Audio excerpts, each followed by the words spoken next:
Jalebi by. Verma जी के यहाँ एक काम वाली आई। उसका नाम था जलेबी बाई, क्योंकि उसके कोई भी काम सीधे नहीं होते थे। बात हो या काम, हर चीज घुमा के ही करती थी।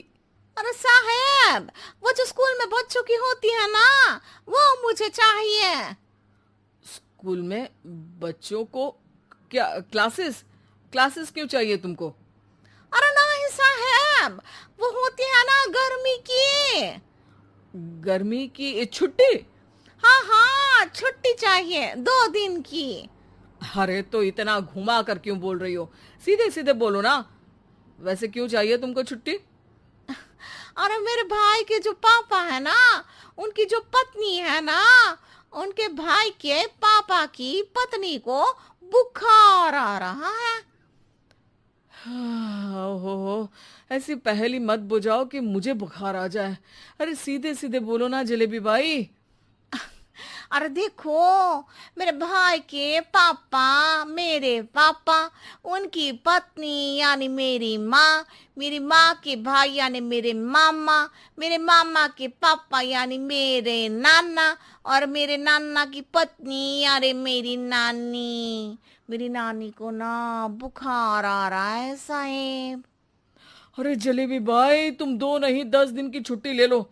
बस अगली बार से ना ऐसी छुट्टी मांगना हो तो अनुराधा से मांगना, मुझसे नहीं। ठीक है। एक और बात साहेब। एक और बात सुनी तो मुझे पागल खाने जाना पड़ेगा। अरे पागल खाने क्यों जाओगे आप? अरे चावल ही खा लो। अरे जलेबी भाई, दिमाग का ढोकला मत बनाओ, जाओ यहाँ से प्लीज। वर्मा जी जलेबी बाई की घूमी बातों से जान बचाने के लिए उसे लंबी छुट्टी दे देते हैं और अनुराधा को बताते हैं। अरे आज तो उसने मेरे दिमाग के तार ही उलझा दिए। कितना घुमा घुमा के बात करती है जलेबी बाई। अरे तुम कहो तो मैं तुम्हारा हाथ बंटवा दूंगा घर के काम में, लेकिन जलेबी बाई को तो और झेल नहीं सकता मैं भाई। अरे शांत हो जाओ, मैं संभाल लिया करूंगी उसे। लोड मत लो आप उसको। हाँ हाँ, तुम संभाल लेना उसको, वरना मुझे नहीं संभाल पाओगी। मुझे आगरा के पागल खाने में ही भर्ती होना पड़ेगा। आगरा क्यों जाना? मुझे तो लगता है जलेबी बाई इस घर में थोड़े दिन और रही तो हमारा घर ही एक मशहूर पागल खाना बन जाएगा। तो दूसरी काम वाली ढूंढ ले क्या? अरे आजकल तो हर काम वाली बाई जलेबी जितनी ही टेढ़ी होती है। निकालेंगे नहीं, सिखा लेंगे उसको हम। लंबी छुट्टी के बाद जलेबी बाई घर आती है। अरे आ गई जलेबी बाई, नानी कैसी है तुम्हारी? और वो जो 2 के पहले आता है और जो 0 के बाद आता है। अब एक। हाँ, 1 नंबर है। अच्छा, क्या हुआ था उनको? जो दिल टूटने पर होता है ना, चोट लगने पर होता है, पगार का पैसा कटने पर भी होता है। अरे क्या होता है? बुरा लगता है। अरे जो सर में होता है, पेट में होता है, और जिसे सही करने के लिए ना आदमी को डॉक्टर के पास ही जाना पड़ता है। दर्द? हाँ, दर्द हुआ था उनका हाथ पैर में। अच्छा बस, मेरे दिमाग में दर्द होने लगा तुम्हारी जलेबी जैसी बातें सुनकर। एक काम करो, ऊपर गेहूं की पोटली रखी है, तुम जल्दी से लेकर आओ, आज आटा पिसवाना है। जलेबी बाई भागकर छत पर जाती है और गेहूं की पोटली उठाने की कोशिश करती है, मगर वजन ज्यादा होने की वजह से उससे बोरी उठती नहीं। वो सोचती है कि पोटली जल्दी पहुंचानी है। बस जलेबी बाई के टेढ़े दिमाग में एक टेढ़ी तरकीब आती है।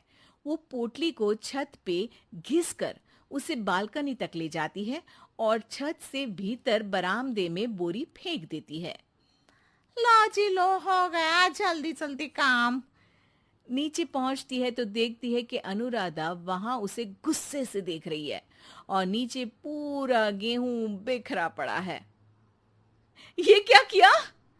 अरे पोटली में वजन ज्यादा था, आपने कहा था जल्दी से ले आओ, तो इससे जल्दी कैसे करती मैं बताओ तो। हाँ, अरे काम तो सीधा करो। अब क्या करेंगे इन गेहूं का? सब सत्यानाश कर दिया। अनुराधा सोच लेती है कि अब इस जलेबी को सीधा करना ही पड़ेगा, वरना बहुत परेशानी हो जाएगी। जलेबी बाई फिर भी सुधरती नहीं है। रोज कोई घूमी फिरी बात से वर्मा जी के दिमाग में शॉर्ट सर्किट करती है, तो कभी अनुराधा के काम बिगाड़ती। जैसे कमरे में झाड़ू लगाने का कहने पर कमरों की दीवारों पर झाड़ू टांग के कहती, लगा दी कमरे में झाड़ू। देखते ही देखते ये महीना खत्म हो जाता है। अरे दीदी, पैसे दे दो ना। पैसे तो नहीं है। पैसे नहीं है का मतलब? पैसे तो होते ही है ना घर में। अरे भरोसा नहीं है तो पूरे घर में ढूंढ के बता दे कहाँ पैसे हैं, मिल जाएगी तुम्हें। अबे ढूंढ के लाई मैं। जलेबी जल्दी से अनुराधा का पर्स लेकर आती है। अरे इसमें है ना पैसा। अरे मुझे तो नहीं दिख रहा। अरे दीदी है ना, 2000 का नोट। अरे तो वो तो 2000 रुपए हैं, पैसे तो नहीं है। अरे दीदी दे दो ना, जल्दी घर जाना है, आज मेरी तारीख है। अरे पक्का आज तेरी तारीख है? हाँ दीदी, आज मेरी तारीख है, आज ही तो पगार लेती हूँ ना मैं। देखो आज तो 1 तारीख है, तेरी तारीख तो है नहीं आज। अरे दीदी दे दो ना, घुमा क्यों रही हो इतना? अच्छा कितनी पगार है तुम्हारी? 5000। आप ही ने तो तय की थी। 5 मतलब जो 4 के बाद आता है और 4 के पहले। हाँ हाँ दीदी। 5 वही जो 3 में 2 जोड़ के होता है। अरे हाँ दीदी हाँ। 5 वही ना जो 10 में से 5 घटाने पर होता है। अरे दीदी मैं समझ गई, अब आपको कभी नहीं घुमाऊंगी। प्लीज जल्दी से पैसे दे दो ना, सारी। और अब ना ये जलेबी बिल्कुल सीधी हो जाएगी, कसम से। जलेबी बाई की अकल ठिकाने आ जाती है। अनुराधा जलेबी को पैसे दे देती है और कहती है, अब अगर तुमने हमें घुमाया ना तो तुमको कहीं दूर घूमने भेज देंगे, जहां से तुम घूमने के बाद कभी वापस ही नहीं आ पाओगी। समझ गई जलेबी बाई?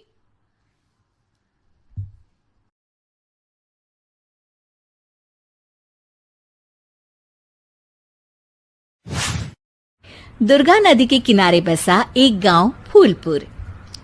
गांव में कुछ 100-150 लोग रहते थे। अंजलि जो कि पास ही के जिले में रहती थी और 12वीं पास कर चुकी थी, उसके पिताजी ने बेटी को जल्दी विदा करने के लिए उसकी शादी फूलपुर गांव के मुकेश से करवा दी थी। मुकेश कभी स्कूल नहीं गया था और इस कारण वो पढ़ा लिखा नहीं था और बाकी गांव वालों की हालत भी मुकेश जैसी ही थी।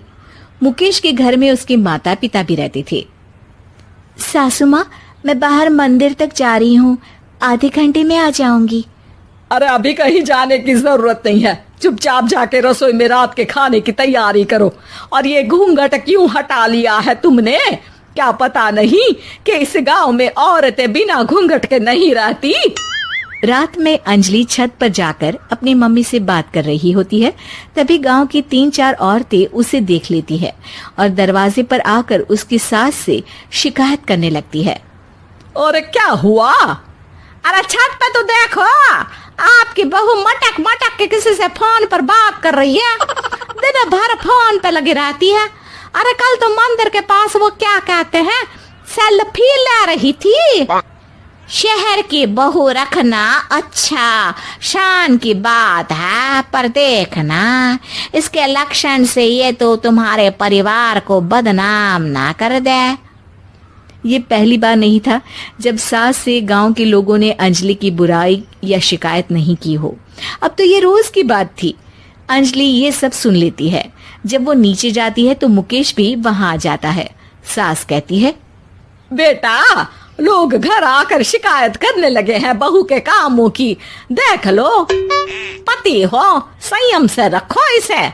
माँ जी, मैं तो अपनी माँ से बात कर रही थी, क्योंकि यहाँ कोई बात करने लायक ही नहीं है और अब मैं माँ के पास ही रहूंगी। वहाँ क्या रहना, वहाँ बाहर के लोग तो ठीक है, पर घर के लोग भी इज्जत ना दे सके। अरे नहीं नहीं अंजलि, ऐसा नहीं है, धीरे धीरे सब ठीक हो जाएगा, तुम फिक्र ना करो। अरे बस कुछ बोलना ही नहीं है, सर पे चढ़ा रखा है बहू को। सास मुकेश की नरम बात सुन के वहां से मुंह चढ़ाकर चली जाती है। मैं तो कहती हूँ हम दोनों शहर चले जाते हैं। मैं पढ़ी लिखी हूँ, मुझे वहाँ नौकरी भी मिल जाएगी और थोड़े दिनों में आप भी वहाँ कुछ काम ढूंढ लेना। अरे नहीं नहीं अंजलि, हम यहाँ ना गांव का खेत, माँ पिताजी को छोड़कर शहर नहीं जा सकते। माँ पिताजी को कैसा लगेगा और गांव वाले क्या सोचेंगे। ये कहकर मुकेश सोने चला जाता है और अंजलि की गांव वालों द्वारा बुराई का सिलसिला बहुत दिनों तक चलता ही रहता है। लेकिन अंजलि गुस्सा ना दिखाते हुए समझदारी से काम लेती है।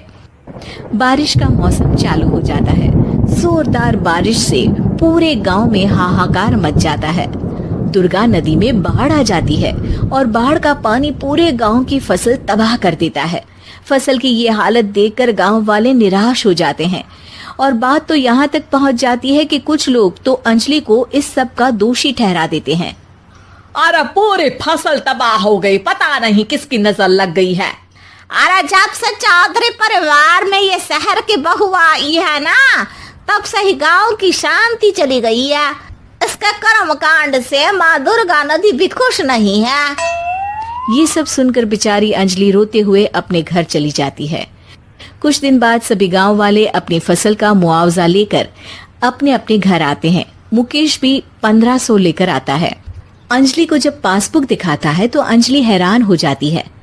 अरे ये पासबुक में तो उन्होंने 4000 की एंट्री करी है और आपको सिर्फ 1500 दिए। सच में? अरे वो सरकारी अफसर आपको बेवकूफ बना रहे हैं। सरकार की तरफ से हमें 4000 मिले हैं, लेकिन बाकी का सारा पैसा खुद ही खा रहे हैं। आप लोग के अनपढ़ होने का फायदा उठा रहे हैं। ये सब सुनकर मुकेश परेशान हो जाता है, लेकिन अंजलि उसे हिम्मत से काम लेने को कहती है और सुबह होते ही मुकेश को पंचायत कार्यालय ले जाती है और साथ में गांव के और लोगों को भी। आप सरकारी बाबू क्या गांव के लोगों को बेवकूफ समझते हैं? आपको क्या लगता है ये पढ़े लिखे नहीं है तो आप कुछ भी मनमानी करेंगे? ये बेचारे दिन रात इतनी मेहनत करते हैं, ये हमारे अन्नदाता हैं और आप इनके साथ ऐसा धोखा करते हैं। अरे क्या बके जा रही है ये लड़की, किस धोखे की बात कर रही है? अपने कांड करके नदी माँ को नाराज करके हमारा नुकसान करके इसे चैन नहीं मिला क्या?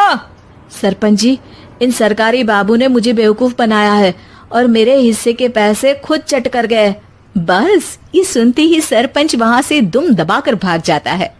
पता चलता है कि जनपद अधिकारियों ने गांव के सरपंच के साथ मिलकर सबके साथ धोखा किया है।